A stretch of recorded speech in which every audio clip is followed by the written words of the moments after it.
Sally റോസിൻ്റെ കൂട്ടുകാരി പെണ്ണുങ്ങളെ നോക്കിക്കേ, ഇതുപോലെ നമുക്കൊരു പാറ്റേൺ നമ്മുടെ സ്ലീവിന് തയ്ക്കാൻ നിങ്ങൾക്ക് ഇഷ്ടമല്ലേ? നല്ല റെഡിമെയ്ഡിനെ വെല്ലുന്ന രീതിയിൽ നമുക്ക് തയ്ച്ചെടുക്കാമല്ലോ. പിന്നെ എന്നാ, അതിനുവേണ്ടി ഞാൻ അതേ തുണിയുടെ തന്നെ മെറ്റീരിയൽ ഒരു 3 ഇഞ്ച് വീതിയിൽ നമ്മുടെ സ്ലീവിന് അടിയിൽ വെക്കാനുള്ള അത്രയും നീളം നമ്മൾ കട്ട് ചെയ്തെടുത്തു. എന്നിട്ട് അതിൽ ഞാൻ എന്നാ ചെയ്തേക്കുന്നത് കണ്ടോ, നമ്മുടെ ക്യാൻവാസ്, കനം കുറഞ്ഞ ക്യാൻവാസ് ഒട്ടിച്ചിട്ട് അതിൻ്റെ മിഡ് പോയിൻറ്റും നമ്മുടെ കൈയുടെ മിഡ് പോയിൻറ്റും ഒന്നിച്ച് വെച്ചിട്ട് നമ്മൾ ആ കറക്റ്റ് നടുക്ക്, അത് മാറിപ്പോകല്ലേ, പ്രത്യേകം ഓർക്കണേ, നടുക്ക് നമ്മളിങ്ങനെ 2 ഇഞ്ചിൽ മുകളിലേക്ക് ഒരു വര വരച്ചിട്ട് അതിൻ്റെ അപ്പുറത്തും ഇപ്പുറത്തും 1/2 ഇഞ്ച് വീതം എടുത്തിട്ട് നമ്മളിങ്ങനെ വരയ്ക്കുക. ആ വിയുടെ എൻഡ് പാർട്ട് ഒരിക്കലും ക്യാൻവാസിൻ്റെ മുകളിലേക്ക് കയറി പോകരുത് കേട്ടോ, കാരണം അവിടെ നമുക്ക് മടക്കി അടിക്കേണ്ടതാണ്. കണ്ടോ നിങ്ങൾ? അടുത്ത കയ്യിൽ ഞാൻ അതുപോലെ തന്നെ നടുക്ക് ഒരു ലൈൻ വരച്ചിട്ട് അപ്പുറത്തും ഇപ്പുറത്തും 1/2 ഇഞ്ച് വീതം വീണ്ടും വി ഷേപ്പിൽ ഇങ്ങനെ എടുക്കുക. കണ്ടോ?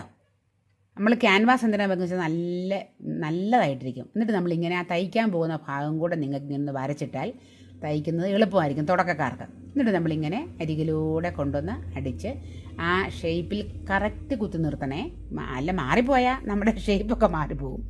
എന്നിട്ട് ആ വിയുടെ എൻഡ് പാർട്ടിലോട്ടും കൊണ്ടുവന്ന് കുത്തി നിർത്തി, ക്യാൻവാസിൻ്റെ പുറത്ത് കിടക്കരുത് വിയുടെ എൻഡ് ഭാഗം, കാരണം നമുക്ക് അരിക് മടക്കി അടിക്കേണ്ടതാണ്. നിങ്ങൾ ശ്രദ്ധിച്ചോ ഞാൻ എങ്ങനെയാണ് ആ ക്യാൻവാസ് പിടിപ്പിച്ചേക്കുന്നത്? അരികിൽ 1/2 ഇഞ്ച് മടക്കി അടിക്കാനുള്ള അത്രയും ഭാഗം വിട്ടിട്ടാണ് ക്യാൻവാസ് പിടിപ്പിച്ചേക്കുന്നത്.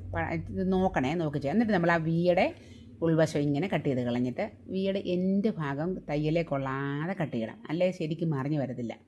അത് പ്രത്യേകം ശ്രദ്ധിക്കണേ. എന്നിട്ട് നമ്മൾ ആ സൈഡ് ഒന്ന് കട്ട് ചെയ്ത് കളഞ്ഞിട്ട് 1-2 കട്ടിങ്ങും കൂടെ നമുക്ക് ചെറിയ സിസറിന് ഇട്ട് കൊടുത്ത് ഞാൻ കട്ടറിന്. എന്നിട്ട് നമുക്കിത് മറിച്ചിടാം. കണ്ടോ? മറിച്ചിടുമ്പോൾ ഒരു കാര്യം ഓർക്കണം, കത്രികയൊന്നും വെച്ച് നിങ്ങൾ പോയിൻ്റ് ചെയ്യരുത്. നിങ്ങൾ പേനായോ പെൻസിലോ എല്ലാം വെച്ച് നന്നായിട്ട് പോയിൻ്റ് ചെയ്തിട്ട് നമുക്ക് ആ നല്ല വശത്തൂടെ തന്നെ അടിക്കണം. നിങ്ങൾ ശ്രദ്ധിച്ചായിരുന്നോ നമ്മളെങ്ങനെയാണ് വെച്ച്? തുണിയുടെ സ്ലീവിൻ്റെ നല്ല വശത്തോട്ടാണ് നമ്മൾ ആ എക്സ്ട്രാ തുണി എടുത്തതിൻ്റെ നല്ല വശം വെച്ച് അടിച്ചത്. എന്നിട്ട് നമുക്ക് കറക്റ്റ് പോയിൻറ്റിലൂടെ ഇങ്ങനെ അടിച്ചെടുക്കാം. അടിച്ചെടുത്ത്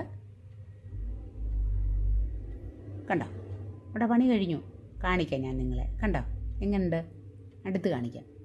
നന്നായിട്ട് കിട്ടിയില്ലേ? നമ്മുടെ റെഡിമെയ്ഡിനെ വെല്ലുന്ന വൃത്തിയായിട്ട് നമുക്ക് കിട്ടില്ലേ? പിന്നെ നമുക്കെന്താ തയ്ച്ചാൽ നല്ല ഭംഗിയാണ് നമ്മുടെ മുട്ടിനടം വരെ ഇറക്കമുള്ള സ്ലീവിന് തയ്ക്കാനായിട്ട്. ഇനി നമുക്ക് ആകഭാഗം ഒന്ന് മടക്കി അടിച്ച് എടുത്താൽ പണി പൂർത്തിയായി. 2 കൈയും അങ്ങനെ അടിച്ചെടുത്തിട്ടുണ്ട്. നോക്കിക്കാൻ നിങ്ങൾ എങ്ങനെ ഉണ്ടെന്ന്.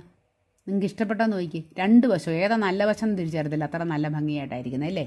അപ്പം ഇത് കണ്ടിട്ട് നിങ്ങളും ട്രൈ ചെയ്യണം കേട്ടോ. ഇതുപോലെ ചെയ്യണേ. ക്യാൻവാസ് പേപ്പർ ഒട്ടിക്കുകയാണ് നല്ല വൃത്തിയായിരിക്കും. നന്നായിട്ട് കിട്ടിയില്ലേ? Thank you.